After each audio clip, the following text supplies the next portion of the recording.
Okie dokie. Hi guys. I'm going to go ahead and start lecture.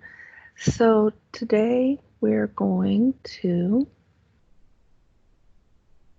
continue with pharmacology, talking about the different drug classifications. Everyone should be working on their drug card projects. This is something that it's really important that you're working on now. Don't wait till the last moment. And remember, you can do a PowerPoint, you could do a video lecture, you could do the actual note cards and take a video of it, upload it to me going as you go through them, explain them, however you want to go about it. And I did an example of, I posted an example to the general chat of a former student of mine and hers, and it can be found under files as well. So we left off and we were talking about the drug classifications, and we're going to continue and go through them. An astringent is basically used to control bleeding or stop bleeding. Bronchodilator is, the name says it all. Dilate, to dilate something means to open it, right? So in the bronchioles, so it's used to open our bronchioles, so it helps improve breathing. A cardiogenic is a type of medication used to strengthen a heart muscle. Like if somebody has a weak or degenerative heart or something along those lines, a cardiogenic can help that. A cathartic is one we probably haven't heard of, but a lot of people know when you say it causes you to have a bowel movement. It like a Dulcolax or some form of laxative. Those are cathartics. And then next we have a contraceptive. And a contraceptive, it basically means it prevents conception. So that could be a birth control, that could be IUD, Depo-Provera shot, a condom, anything could be contraceptive. All right, and then we move on to decongestant. This basically means that when you have swelling inside the sinuses and the nasal area, it's a medication that goes in there and helps decongest and break down that buildup of mucus and fluids. The next one is really important because a lot of our elderly patients may be on these medications, and they're called diuretics. And really simple, I know there's a bunch listed right here, but all a diuretic does is make you pee. So you're like, well, why is it so important? Well, it's important because if you have heart failure and you're retaining fluid, a diuretic can help you relieve the fluid. If your blood pressure is too high, and one of the things that a diuretic can do is help you urinate, which actually decreases blood pressure. So diuretics are used for a multiple amount of things. I am so sorry. Yawning. And we'll talk about diuretics a lot. One of the most common ones that you're going to see is a medication called HCTZ, and it stands for hydrochlorothiazide. And a lot of patients are on it for along with a blood pressure medication because it helps maintain people who have real severe hypertension. The next one is called emetic, and you'll see what these drugs do is they induce vomiting. You're like, well, why would anybody want to vomit? Well, think about like a poisoning or something. So there are times where we want that to come back up, and that's where a emetic would come in. And activated charcoal is an emetic. An expectorant is a type of drug that removes mucus, removes secretions. So the perfect one I can think Mucinex. Mucinex is an expectorant that helps get all of the mucus out of the lungs and the bronchioles. A hemostatic is also another drug that controls bleeding. A hypnotic, this medication is something that produces sleep. Okay, so it's something that puts you to sleep. So, because back the Greek gods, Hypnos was the goddess, the god of sleep, right? And so a hypnotic. So a good medication would be Ambien. We know that that's a sleep med. A hypoglycemic drug would lower blood glucose levels. So we're going to talk about this here in a little bit more because this falls into that diabetic type of medication. An immunosuppressant. This is a medication that suppresses or decreases a person's immune system. So you're like, well, why in the heck would we ever want to decrease somebody's immune system? Well, the reason is because when somebody has an autoimmune disease, what is happening? The body's attacking itself. And so we want to suppress. We want to tell the body, hey, lay off of that. So we suppress its abilities. And diseases like that would be multiple sclerosis, rheumatoid arthritis, and Crohn's disease. There's a bunch of different autoimmunes. And these medications help prevent the body from attacking itself. The next medication is a laxative. And a laxative is basically, it's not like a cathartic where it's going to make you go like quick. It's more like a gentle way to say, hey, let's slowly start working and pushing everything out. So it's still a way to get poo, but just in a slower, more gentle, more kinder way than the cathartic. Those are just, you take those and you got to go. Some are even stronger than others, though. A miotic is a medication that constricts the pupil. So, like a lot of times we see these in drop forms. Muscle relaxants are a type of medication that does exactly what it says. It relaxes the muscles. A midratic is a type of drop, usually medication that dilates the pupil. So if you ever gone in and had an eye exam, you notice, and you have to wear the little glasses afterwards because your pupils are massive, that the medication they used was a midratic. A narcotic, I know we spoke of. A narcotic produces sleep or stupor, but the main thing that it does is it relieves pain.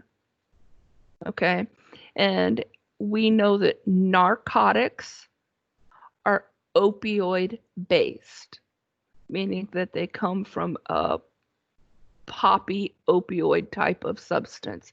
Now, some of them are more natural, or some of them synthetic, and so forth. But we know that these have a highly, highly, highly addictive substance because of the opioids that are in it. Psychedelic. This would be something like LSD. A psychedelic is going to make you hallucinate. And they're like, well, why would that even be listed? But believe it or not, they're actually doing, mushrooms fall into this category as well. They're actually using real mild forms of psychedelics to help people with severe psychological disorders or anxieties, PTSD, trauma victims. And so it is a medical use. A purgative.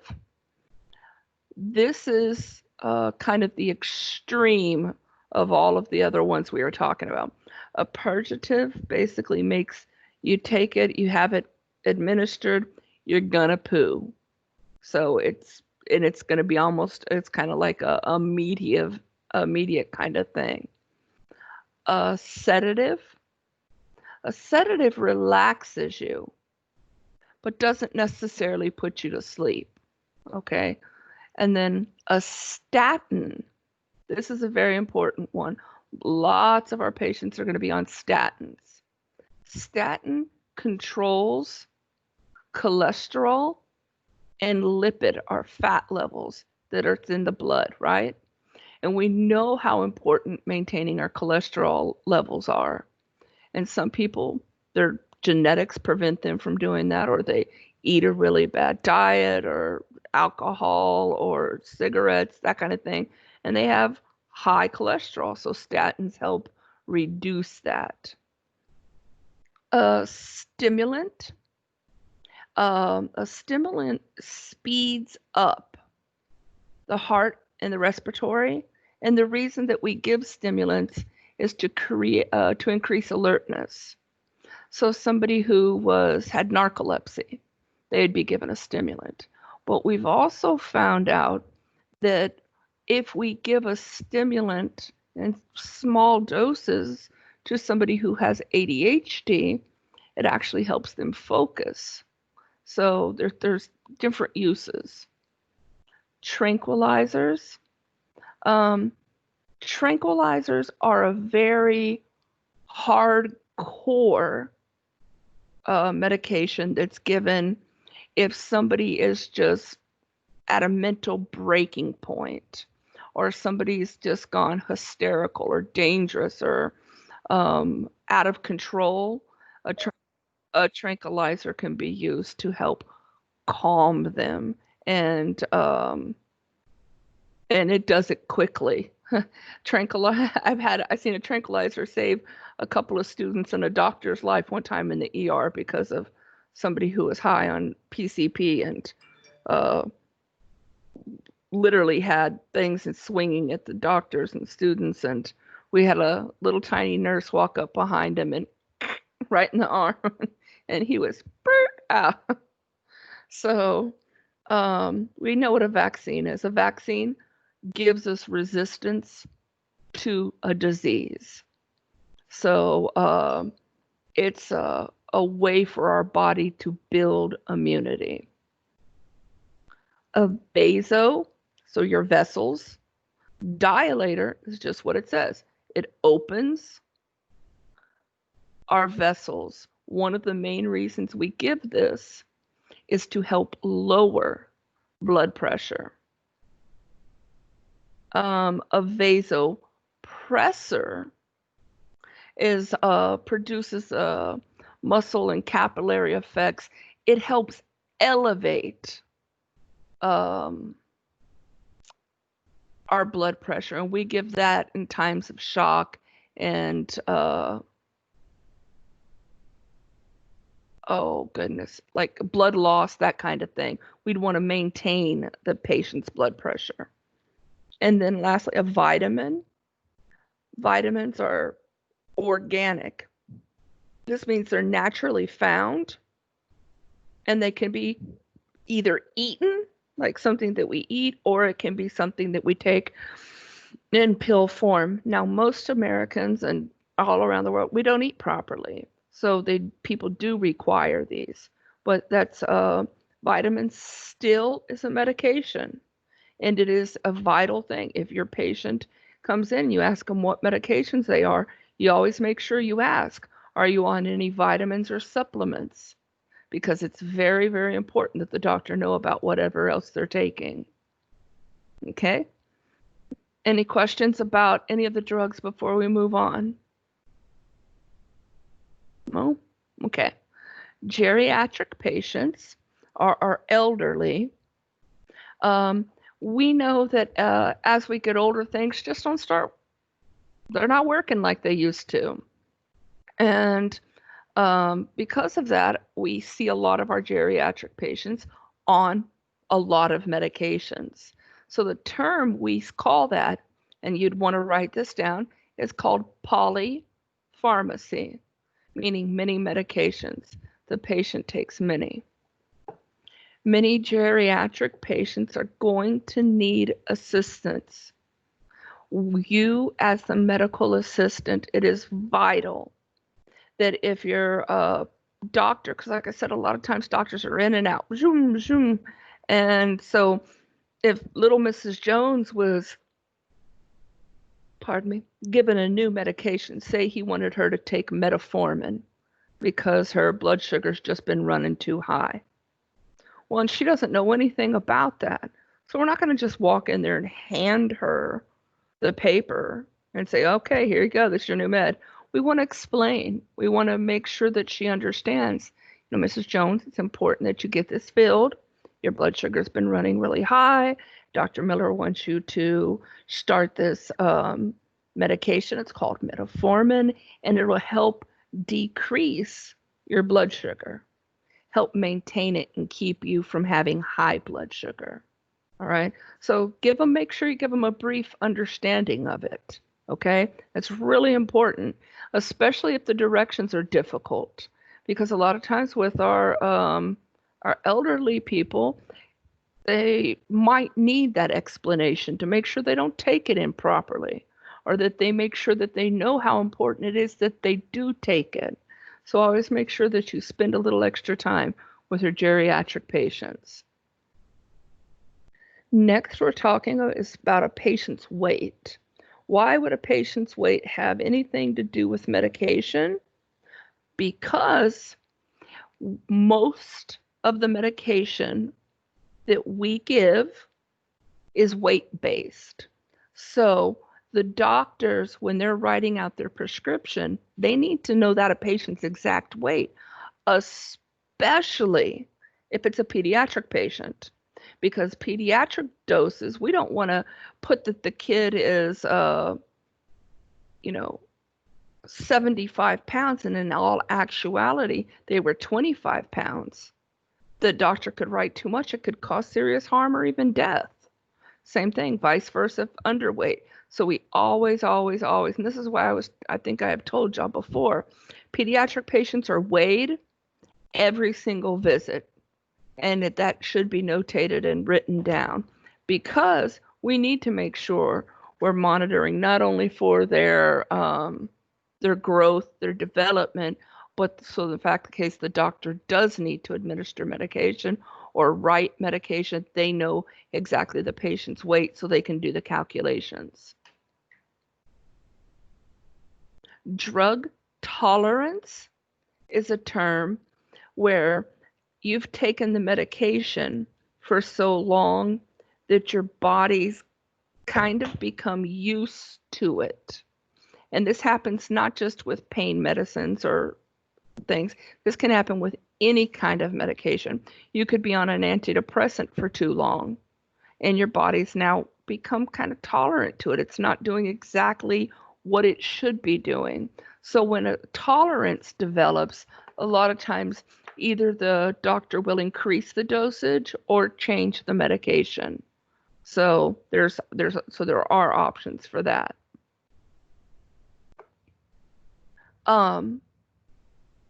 Drug resistance. Now, we did talk about this in micro. So we know that there are superbugs, right? And these are strains of bacteria and viruses that develop resistance because what's the reason most of the time is because we don't follow our directions properly when taking our antibiotics, right? Or we don't get tested to see if we have some type of virus or something. So, pardon me. So when we have a medication that's no longer effective for killing a bacteria that it's always been killing, and that's because we would say that this has become a drug-resistant strain, okay? It's not usually as effective as what another drug might be.